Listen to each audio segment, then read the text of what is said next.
केसी सिन्हा।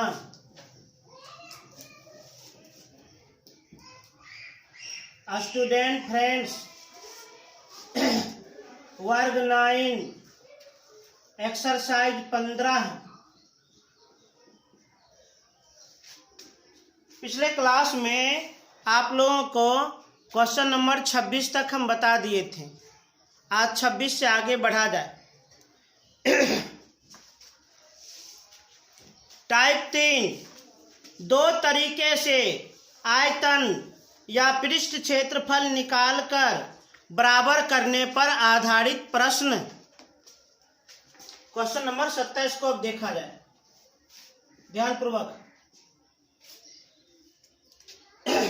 27 में है, एक लट्ठे में से 2.3 मीटर लंबा, 0.75 मीटर चौड़ा और कुछ मोटा घनाभ के आकार का एक लकड़ी का टुकड़ा काटा गया है। इसका आयतन 1.104 मीटर क्यूब है। इस घनाभ में से 2.3 मीटर गुना 0.75 मीटर गुना 0.04 मीटर के आकार के कितने आयताकार पटरे काटकर निकाले जा सकते हैं। प्रश्न क्या कह रहा है, थोड़ा बारीकी समझिए। एक लट्ठे में से, लठ हम किसको कहते हैं? लठ तो पेड़ का जो तना होता है उस तना को हम लठ कहते हैं। मान लीजिए कोनो बड़ा सा वृक्ष एक कटा, उसका जो तना है, तना उसको आरा मशीन पर ले जाया गया और उस तने को एक घनाभ के आकार के रूप में काटे गई है। एक लट्ठे में से इतना मीटर लंबा, इतना मीटर चौड़ा और कुछ मोटा घनाभ के आकार का एक लकड़ी का टुकड़ा काटा गया है। एक लट्ठे में से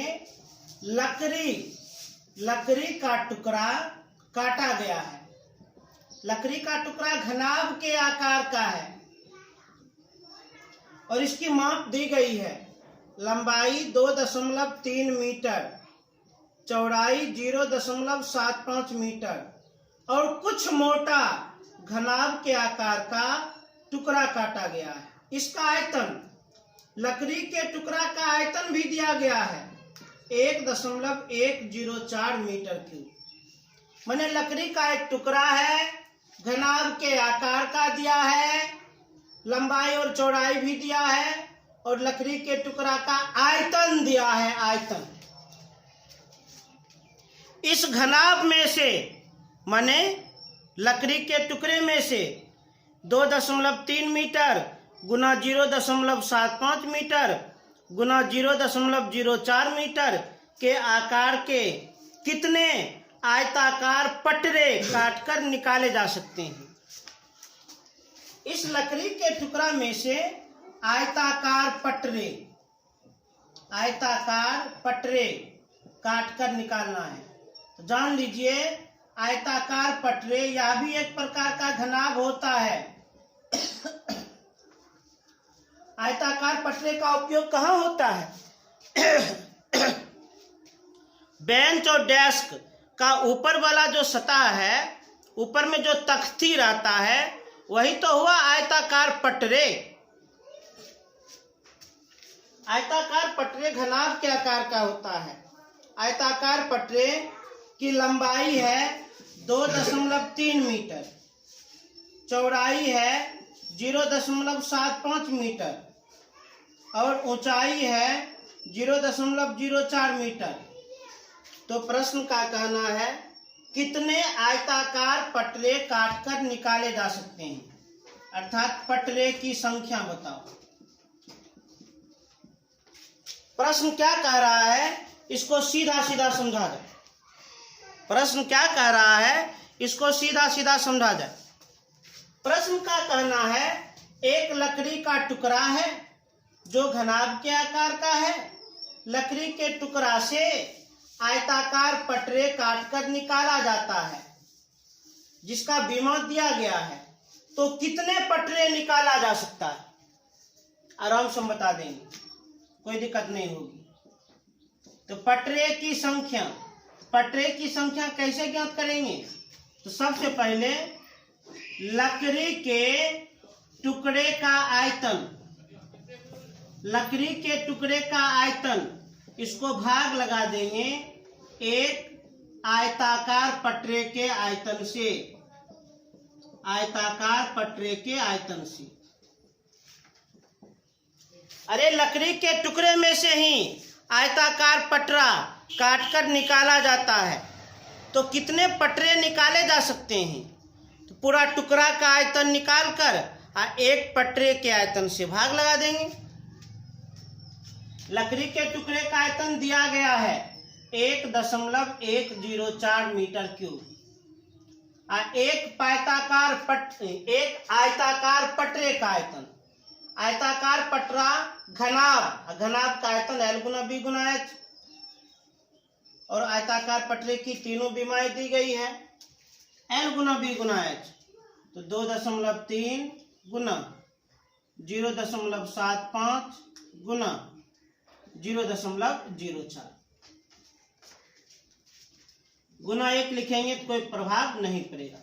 दशमलव काट दिए, बाद में 1 अंक 1 शून्य, काट दिए, बाद में 2 अंक 2 शून्य, काट दिए, बाद में 2 अंक 2 शून्य।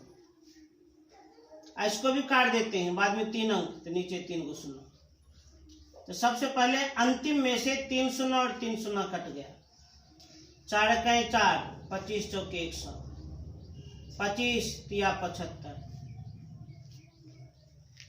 3 से कटेगा, 3 तिया 9, 2 0 20, 3 6 18, 2 3 8 24, तो 368/23 ये कट सकता है।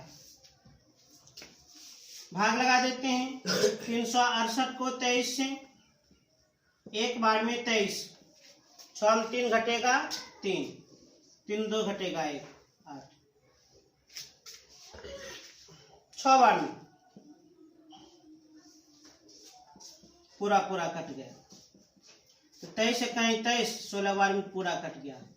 इसलिए पटरे की संख्या 16, अर्थात हम जान गए उस लकड़ी के टुकड़े को काट कर आयताकार पटरे में बदला जा रहा है, तो उस लकड़ी के टुकड़े से 16 आयताकार पटरे काटकर निकाले जा सकते हैं।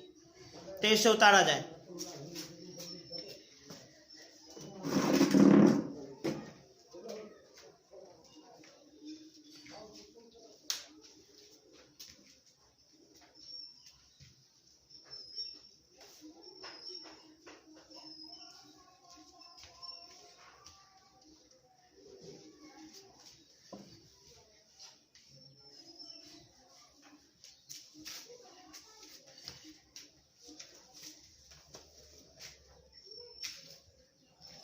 अब देखा जाए क्वेश्चन नंबर 28 को एकदम एकाग्र मन से देखा जाए।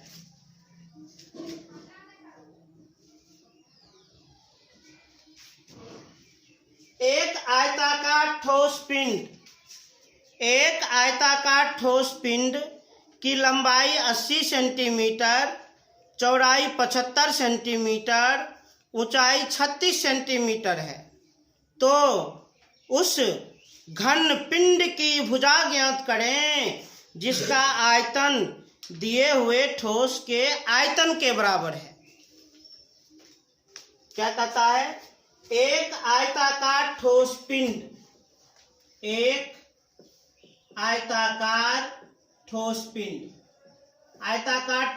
किसे कहा जाता है? घनाभ को कहा जाता है, घनाभ को।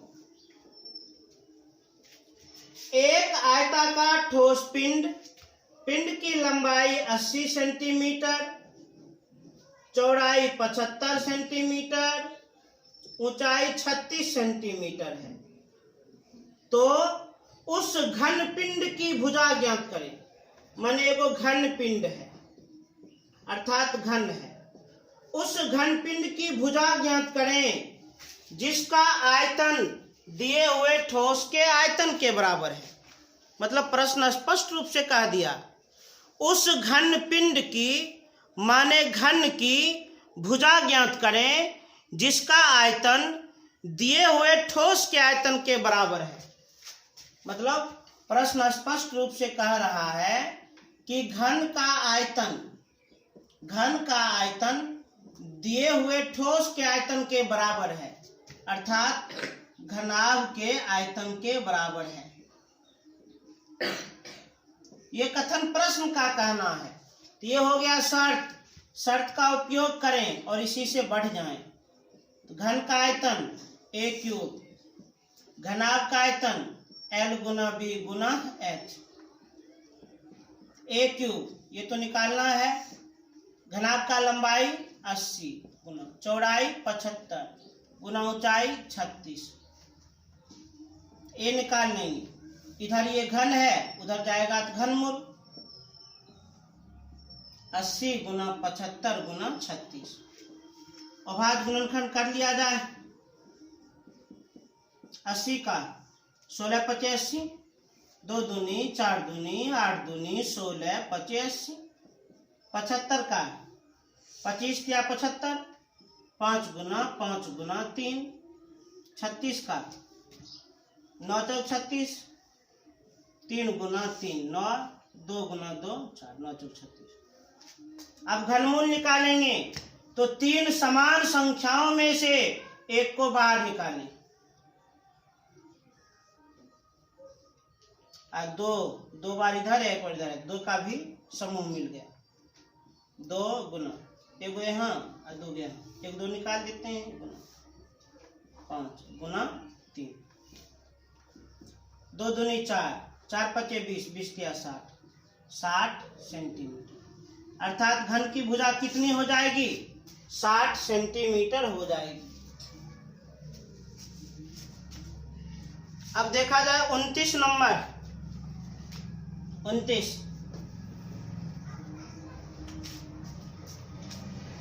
ध्यान से, एक हौज की गहराई ज्ञात करें जिसका आधार 5 मीटर की भुजा का एक वर्ग है। इस हौज में एक ऐसे हौज के बराबर पानी समा सकता है जिसकी लंबाई, चौड़ाई तथा गहराई क्रमशः 7.5 मीटर, 4 मीटर और 2.5 मीटर है। क्या कह रहा, ध्यान से देखा जाए। एक हौज की, यहाँ हौज का अर्थ घनाभ से है। हौज का अर्थ किससे है? घनाभ से। एक हौज की गहराई ज्ञात करें, अर्थात ऊंचाई, जिसका आधार 5 मीटर की भुजा का एक वर्ग है। हौज का आधार एक प्रकार का वर्ग है। हौज का आधार एक प्रकार का वर्ग है। वर्ग का अर्थ जितना लंबाई उतना ही चौड़ाई, जिसका आधार 5 मीटर की भुजा का एक वर्ग है। इसका अर्थ हुआ, वर्ग का अर्थ हुआ लंबाई और चौड़ाई एक समान। तो जिसका आधार 5 मीटर की भुजा का एक वर्ग है, अर्थात लंबाई भी 5 मीटर और चौड़ाई भी 5 मीटर।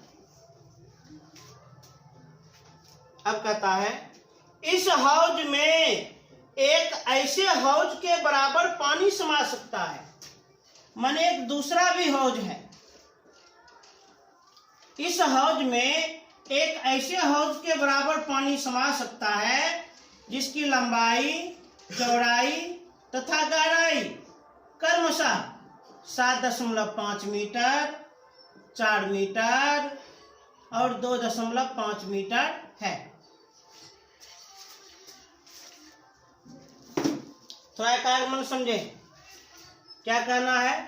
प्रश्न का कहना है कि एक हौज की गहराई ज्ञात करें जिसका आधार 5 मीटर की भुजा का वर्ग है, अर्थात लंबाई और चौड़ाई एक समान, और इस हौज में एक ऐसे हौज के बराबर पानी समा सकता है जिसकी लंबाई, चौड़ाई और ऊंचाई दी गई है। तो सवाल में एक विशेष कथन लिखा है, पहले वाले हौज में दूसरे हौज के बराबर पानी समा सकता है। इसी कथन पर विचार करें।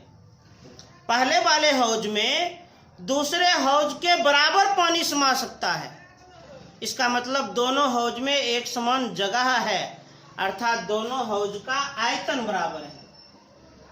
तो प्रश्न से स्पष्ट हो गया कि पहले हौज का आयतन बराबर है दूसरे हौज का आयतन।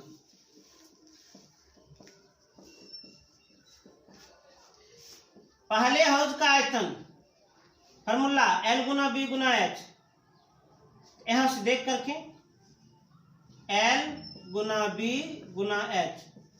दूसरे हौज का आयतन फॉर्मूला L गुना B गुना H, L गुना B गुना H।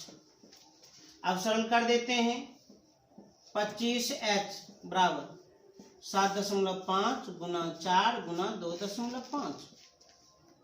केवल H बराबर 7.5 गुना 4 गुना 2.5 बट्टा में 25। दशमलव काटेंगे, बाद में एक अंक, एक शून्य काट दिए, बाद में एक अंक, एक शून्य। 25 इकाई 25, 25 इकाई 25, 2 शून्य उतर जाएगा। 4 इकाई 4, 25 चौके 100, 25 दिया 75। अर्थात पहले हौज की गहराई कितनी? 3 मीटर हो जाएगी। 23 से उतार लिया जाए।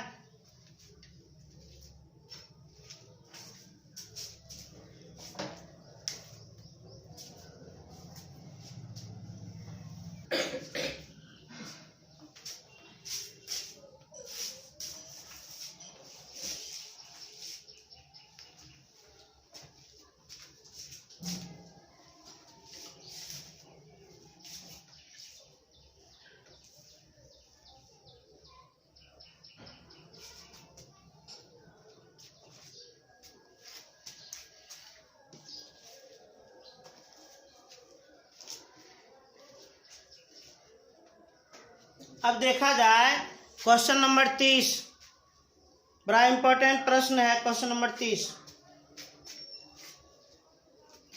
एकदम ध्यान से देखिएगा क्या कहता है। एक खेत की लंबाई तथा चौड़ाई क्रमशः 15 मीटर और 12 मीटर है। खेत के एक कोने में 8 मीटर लंबा, 2.5 मीटर चौड़ा और 2 मीटर गहरा गड्ढा खोदा गया है तथा मिट्टी को खेत के शेष भाग में समान रूप से फैला दिया गया है। ज्ञात करें खेत का तल कितना ऊंचा उठ गया है, खेत का लेवल कितना ऊंचा उठ गया है। इसको थोड़ा चित्र से समझा जाए। एक खेत की लंबाई तथा चौड़ाई क्रमशः 15 मीटर और 12 मीटर है।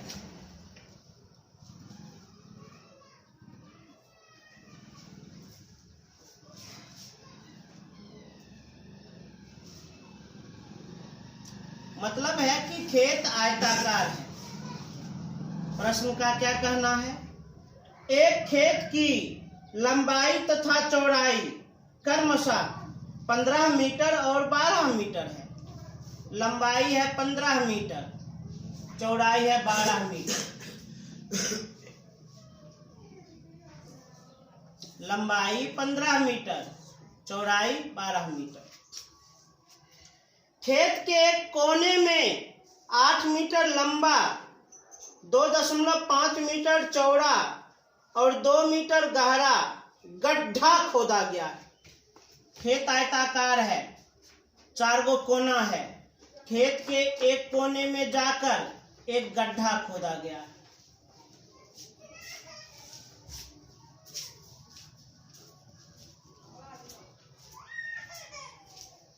खेत के एक कोने में 8 मीटर लंबा, गड्ढा की लंबाई है 8 मीटर,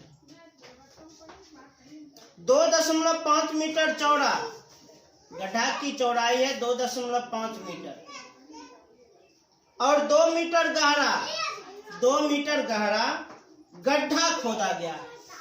माने खेत के एक कोने में जाकर 8 मीटर लंबा, 2.5 मीटर चौड़ा और 2 मीटर गहरा एक गड्ढा खोदा गया। इसका मतलब गड्ढा जो है वह घनाभ के आकार का है, घनाभ के आकार का, क्योंकि इसमें तीनों बीमाएं दी गई है, लंबाई, चौड़ाई और ऊंचाई।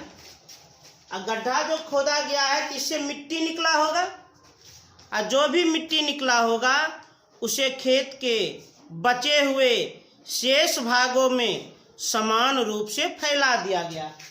अरे भाई, इस गड्ढा में से जो मिट्टी निकला है उस मिट्टी को खेत के शेष भागों में समान रूप से फैला दिया गया।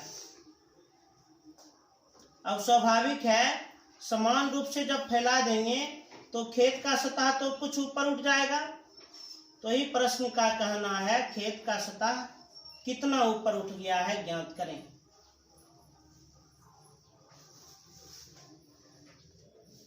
ये सब हम मिट्टी को दिखला रहे हैं। थोड़ा प्रश्न को एक बार और समझा जाए। एक खेत आयताकार है, खेत की लंबाई 15 मीटर और चौड़ाई 12 मीटर। एक कोना में जाकर एक गड्ढा खोदा गया है। गड्ढा की लंबाई 8 मीटर, चौड़ाई 2.5 मीटर और गहराई 2 मीटर। और गड्ढा में जो मिट्टी निकला है उस मिट्टी को खेत के शेष भागों में समान रूप से फैला दिया गया है। अब इसको सॉल्व करते हैं। थोड़ा मन को स्थिर करके देखिएगा।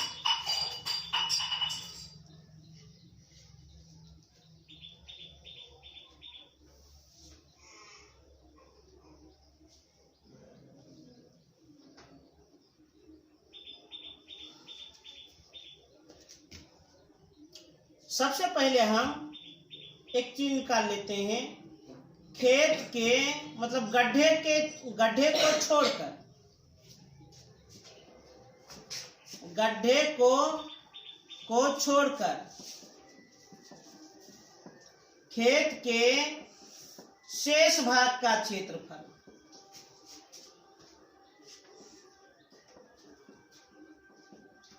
ध्यान दीजिए, इस गड्ढे को छोड़कर खेत के शेष भाग का क्षेत्रफल।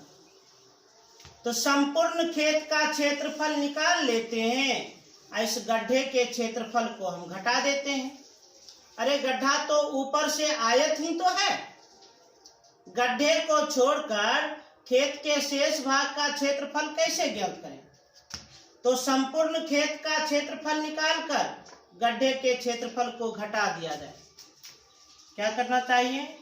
संपूर्ण खेत का क्षेत्रफल निकाल लेते हैं, उसमें घटा देना चाहिए गड्ढे का क्षेत्रफल।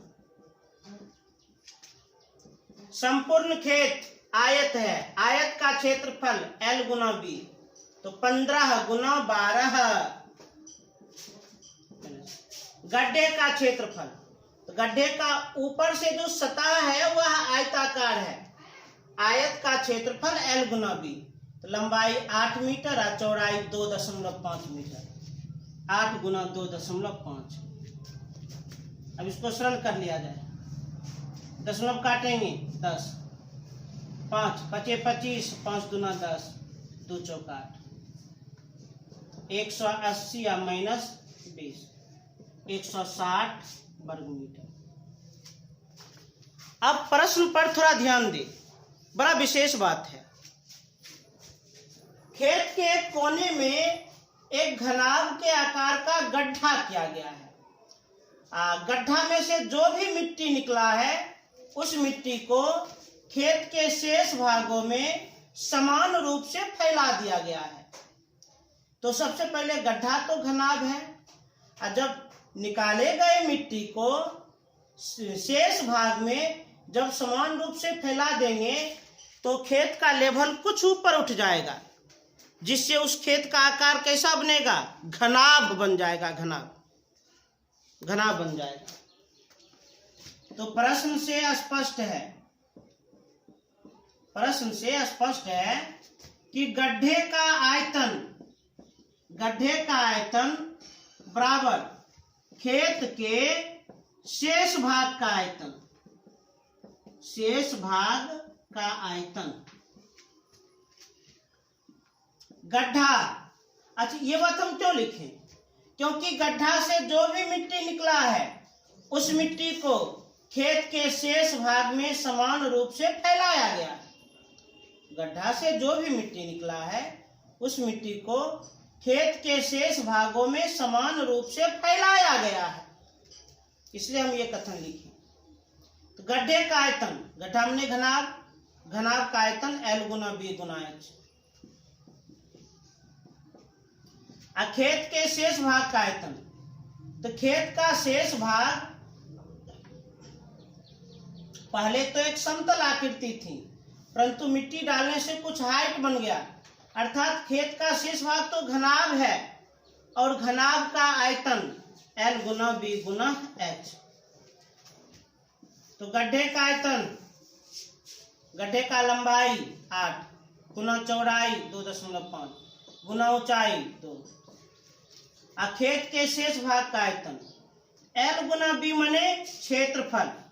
खेत के शेष भाग का क्षेत्रफल हम निकाले हैं 160 गुना H माने ऊंचाई गहराई, और ये ऊंचाई तो निकालना, ये ऊंचाई तो ज्ञात करना है। तो सॉल्व कर लिया जाए। 160 इधर आएगा तो भाग के रूप में, बट्टा के रूप में, तो उधर बच गया H बराबर 8 गुना 2.5 गुना 2 बट्टा में 160। चूंकि सारा मात्रक मीटर है तो ये मीटर में ही निकला है। दशमलव काटेंगे बाद में, एक अंक 1 सुना। यदि मीटर को सेंटीमीटर में बदलने का मन है तो 180 गुना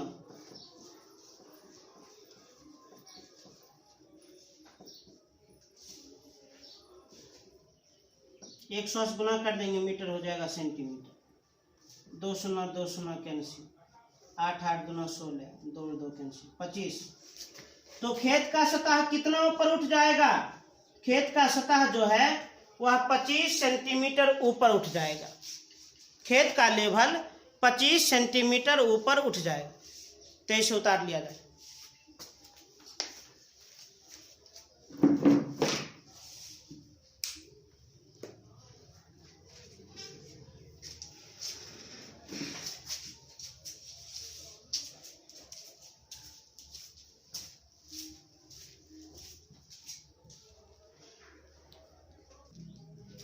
आज जो भी प्रश्न बनाए हैं आप लोग इन प्रश्नों को कम से कम 2 बार निश्चित रूप से बना लीजिएगा।